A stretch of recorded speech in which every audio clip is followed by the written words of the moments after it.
Dari mana Musa tahu bahwa hari pertama Tuhan menciptakan langit dan bumi, hari kedua Tuhan menciptakan ini, hari ketiga Tuhan menciptakan ini. Sedangkan Musa saja di masa penciptaan itu, ataupun manusia di masa penciptaan diciptakan di hari yang terakhir. Lalu dari mana Musa tahu? Itu pertanyaan. Shalom saudara yang dikasihi Tuhan, selamat datang kembali di channel ini. Bagaimana kabarnya saudara? Doa dan harapan saya, saudara yang menyaksikan video ini dalam keadaan sehat-sehat saja ya. Amin. Ya, pada kesempatan kali ini saya ingin mengajak kita semua mendengarkan satu lagi video diskusi saudara Agatha dengan seorang mahasiswi, teman-teman ya. Yang dalam diskusi ini, mahasiswi ini bertanya tentang penciptaan malaikat dan juga beberapa pertanyaan lainnya, teman-teman ya. Yang tentunya pertanyaan dan juga jawaban dari saudara Agatha dapat menjadi berkat bagi kita semua. Mari teman-teman, langsung saja kita menyimak videonya yang ada berikut ini. Tuhan Yesus memberkati. Dari mana Musa tahu bahwa hari pertama Tuhan menciptakan langit dan bumi, hari kedua Tuhan menciptakan ini, hari ketiga Tuhan menciptakan ini. Sedangkan Musa saja di masa penciptaan itu, ataupun manusia di masa penciptaan diciptakan di hari yang terakhir. Lalu dari mana Musa tahu? Itu pertanyaan yang pernah mereka tanyakan sama aku, Kak. Tetapi aku agak bingung gitu menjawabnya, Kak, karena di kampus memang belum pernah kutanyakan gitu kepada dosen, Kak. Bolehkah Kakak memberikan respon Kakak tentang hal tersebut? Terima kasih, Kak. Iya, karena Allah mewahyukan itu semuanya kepada Musa. Kan Allah bertemu. Tentu Allah memberikan penglihatan itu kepada Musa. Kalau yang masa lalu saja Tuhan bisa beri pengetahuan atau penglihatan kepada Musa, loh bagaimana Yohanes? Yohanes lebih jauh lagi, coba baca kitab Wahyu. Dia menceritakan bahwa malaikat itu jatuh dari langit, sang bintang timur itu. Ini Musa terlalu muda menurut saya. Tetapi Yohanes yang ada 1500 tahun setelah Musa, di situ Allah memberi wahyu kepada Yohanes. Coba kalau dibacanya, wahyu yang setan engkau ular tua, naga, iblis telah jatuh dari sorga, yang Mikael itu berperang melawan iblis, Satan, yang membawa sepertiga dari bintang. Jadi bagaimana Musa belum lahir tetapi sudah menceritakan itu? Karena Musa diilhami, diberikan wahyu kepada Allah. Oke, Kak, baik, terima kasih, Kak. Terus bolehkah sekali lagi saya bertanya, Kak? Pernah juga ditanyakan orang sama saya. Dosen saya mengatakan bahwa sebelum dunia diciptakan, maka para malaikat ada bersama Bapa di sorga. Lalu kedudukan siapa sebenarnya yang paling tinggi antara malaikat dengan manusia? Itu yang saya bingungkan juga untuk menjawab pertanyaan mereka, Kak. Malaikat itu diciptakan untuk melayani Allah, tetapi malaikat itu tidak segambar dan serupa dengan Allah. Makhluk yang lebih tinggi itu adalah manusia. Coba kakak baca Ibrani 2 ayat yang ke-15. Sebab bukanlah malaikat-malaikat yang dia kasihi, melainkan keturunan Abraham. Jadi yang memiliki kemuliaan yang hampir sama seperti Allah, itu adalah manusia. Coba kakak baca ya, Kejadian 1 ayat 26-27. Baiklah kita menjadikan manusia itu menurut gambar dan rupa kita. Gambaran Allah, rupa Allah, itu kita miliki. Makanya nanti kita setelah mati, yang percaya kepada Kristus, kita dimuliakan dan diberikan kesempatan untuk ikut ambil bagian dalam kodrat ilahi. 1 Petrus 1 ayat 4. Jadi manakah yang lebih mulia? Ya tentu manusia. Itu ya. Oke, Kak. Satu lagi aja, Kak, setelah ini saya turun.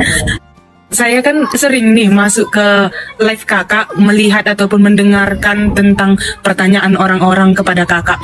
Dan yang dosen saya katakan, Kak, disinilah terjadi kebingungan menurut saya. Karena kemarin teman saya pernah bertanya kepada dosen, Pak, apakah ketika nanti kita di surga, kita saling mengenal? Lalu jawaban dosen saya katanya tidak.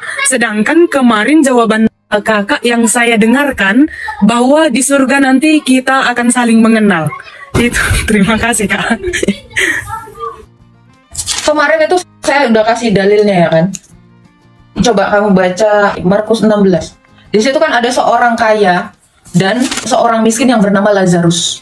Mereka sudah mati, yang satu dituntun malaikat menuju Firdaus, yang satu dituntut oleh iblis untuk ke Tartarus. Dan mereka saling mengenal. Orang kaya itu melihat, oh ternyata si Lazarus ini berada di pangkuan Bapak Abraham. Dia mengenali di situ. Dan si Lazarus juga mengenali orang kaya itu. Nah ini, Lukas 16 ayat 19.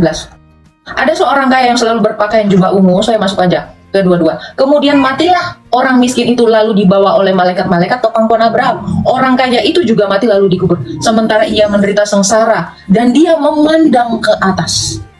Dilihatnya Abraham dan Lazarus duduk di pangkuannya. Di sini sama-sama sudah mati. Di sini Lazarus melihat, orang kaya itu pun melihat.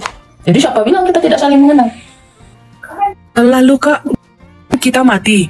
Tentu roh kita kan berada di satu tempat. Pangkuan Abraham itu adalah tempat orang-orang yang percaya menanti-nantikan Yesus untuk mengubahkan tubuh kita di hari kebangkitan. Filipi 3 ayat 20-21. Ini kan sudah jelas. Yang satu dibawa. Jadi nama tempat penantian nanti, alam penantian nanti setelah kita mati itu namanya Hades. Ada dua. Di sini yang percaya, di kiri itu yang namanya Tartarus. Yang satu lagi itu namanya Firdaus. Tartarus itu untuk orang yang tidak percaya, yang dituntut oleh iblis menuju kepada neraka. Itu berandanya neraka. Yang satu berandanya dari surga. Keselamatan itu belum penuh kita dapatkan. Kenapa? Karena nanti kita akan menantikan Yesus datang kedua kali untuk membangkitkan kita semua, baik yang ada di Firdaus maupun yang di Tartarus. Yang pertama sekali yang dibangkitkan kita, roh kita disatukan kembali dengan tubuh kita, lalu diubahkan tubuh kita yang hina ini menjadi tubuh yang sama dengan tubuh kebangkitan Kristus. Itu dalilnya Filipi 3 ayat 20-21. Yang tidak percaya juga dibangkitkan untuk dihakimi lalu dibinasakan selama-lamanya. Jadi semua orang yang sudah dari neraka itu tidak bisa lagi ke surga. Tidak ada jalan lagi bagi mereka. Makanya untuk orang-orang yang di bawah ini, dikira mereka nanti di neraka, kita lihat aja nanti, maaf.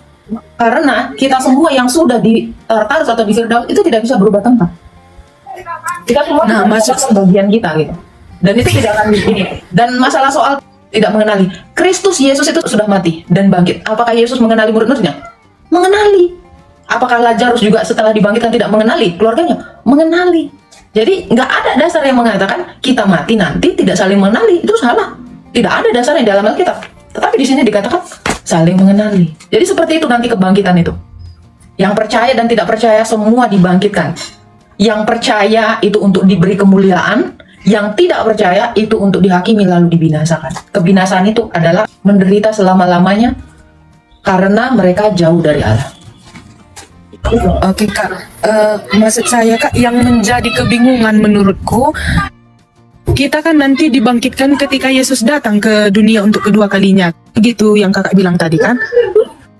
Yang saya bingungkan tentang Lazarus yang sudah masuk surga dan orang kaya yang masuk neraka. Belum ada surga di sini, belum ada surga. Jadi pangkuan Abraham. Oke. Kayaknya orang mengira surga itu tempat. Surga itu adalah keadaan di mana kita kembali ke fitrah kita, kembali ke kodrat kita. Kita ini menyatu dengan Allah. Jadi surga itu adalah Allah. Aku telah berdosa kepada Bapa, aku telah berdosa kepada surga. Jadi di mana Allah itu berada?